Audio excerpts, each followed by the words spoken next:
pozitīvā pusē, ka bērniem ir interesantāk, viņiem ir, piemēram, tās tāfeles interaktīvās, nevis ar projektoru, ja, bet tieši jau ar skārienu ekrānu.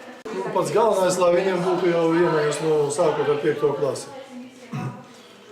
Tāpēc 5. klasē es jau viņus mācu tur prezentācijas, jā, lai gan arī citreiz tik daudz nevajag viņus mācīt, bet skaidrs, ka jebkurā priekšmetā tās prezentācijas ir vajadzīgas.